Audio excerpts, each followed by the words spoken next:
আসসালামু আলাইকুম ওরহমতুল্লাহি ওবরাকাতু।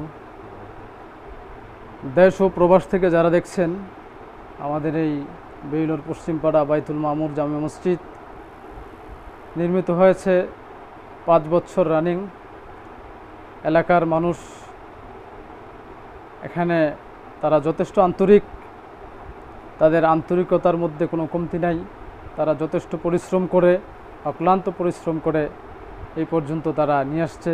টিনের মসজিদ, বৃষ্টি হলে টিনের ফুটা দিয়ে পানি পড়ে, আর গরমের সময় নামাজ পড়া খুবই কষ্ট হয়ে যায়। সেজন্য আমাদের এই মসজিদটা নির্মাণ করা খুবই জরুরি। মুসল্লিদের অনেক কষ্ট হয়, নামাজ পড়তে কষ্ট হয়। এখানে উপস্থিত আছেন আমাদের অত্র মসজিদের সম্মানিত সভাপতি সাহেব আলহাজ আবুল হাশেম সাহেব, উপস্থিত আছেন সম্মানিত মসজিদের কেশিয়ার মোহাম্মদ আলী সাহেব, আর উপস্থিত আছেন আমাদের মাস্টার গিয়াসউদ্দিন সাহেব, কাজী সেলিম সাহেব উপস্থিত আছেন।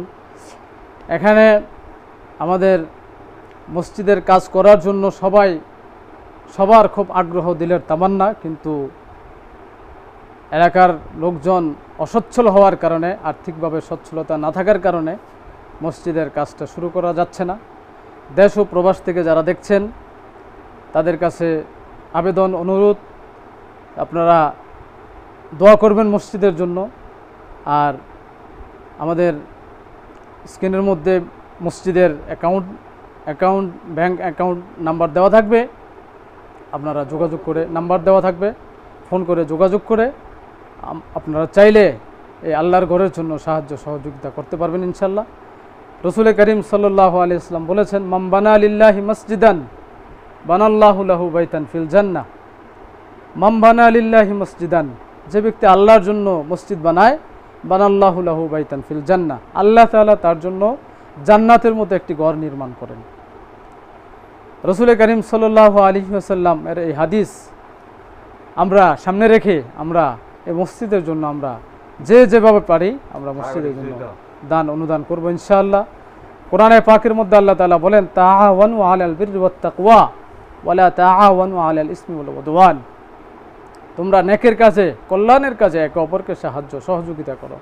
এই মসজিদ নির্মাণ কাজে আমরা সবাই, যে যেখান থেকে দেখছেন, কাছে ও দূরে, দেশ প্রবাস থেকে যে যেখান থেকে দেখছেন, সবাই বিনীতভাবে সবাইকে অনুরোধ করছি আপনারা এই মসজিদের প্রতি একটু খেয়াল রাখবেন এবং মসজিদের জন্য দোয়া করবেন, এবং যার যার সামর্থ্য অনুযায়ী এই সদকায়ে জারিয়ার কাজে আমরা শরীক থাকবো ইনশাল্লাহ। সদকায়ে জারিয়া, মৃত্যুর পরে সদকায়ে জারিয়া বলা হয়, যেটা মৃত্যুর পরেও যার সওয়াব যেতে থাকে। রসুল করিম সাল্লাল্লাহু আলাইহি ওয়াসাল্লাম বলেন, ইযা মাতাল ইনসান ইনকাতা আনহু আমালুহু ইল্লা মিন সাদাকাতিন জারিয়া আও ওয়ালাদিন সালিহিন ইয়াদউ লাহু আও ইলমিন ইনতাফাউ বিহি। রসুল করিম সাল্লাল্লাহু আলাইহি ওয়াসাল্লাম বলেছেন, ইযা মাতাল ইনসান, মানুষ যখন মারা যাবে, ইনকাতা আনহু আমালুহু, তার সমস্ত আমলের পথ বন্ধ হয়ে যাবে, ইল্লা মিন সালাস, 3টা পথ বাকি থাকবে। সেটি হলো সাদকাতিন জারিয়া। সাদকায়ে জারিয়া হলো মসজিদ নির্মাণ করা, মাদ্রাসা নির্মাণ করা, দ্বীনি কাজ করা, এগুলো হলো সাদকায়ে জারিয়া, যেগুলো অবশিষ্ট থাকে, মৃত্যুর পরেও সওয়াব যেতে থাকে। ইল্লা মিন সাদকাতিন জারিয়া আও ওয়ালাদিন সালিহিন ইয়াদউ লাহু, নেককার সন্তান যদি কেউ রেখে যেতে পারে, তার মৃত্যুর পরেও সওয়াব যেতে থাকে। আও ইলমিন ইনতাফাউ বিহি, কেউ যদি উপকারী এলেম, দ্বীনি এলেম কাউকে শিক্ষা দিয়ে থাকে এবং ধারাবাহিকভাবে কিয়ামত পর্যন্ত চলতে থাকবে, এর সওয়াবও সে পাইতে থাকবে। তো সম্মানিত দর্শক শ্রোতা যারা দেখছেন আমাদেরকে, সবাইকে সবার মঙ্গল কামনা করে এখানে শেষ করছি। আল্লাহ হাফেজ। আসসালামু আলাইকুম ওয়া রাহমাতুল্লাহি ওয়া বারাকাতুহু।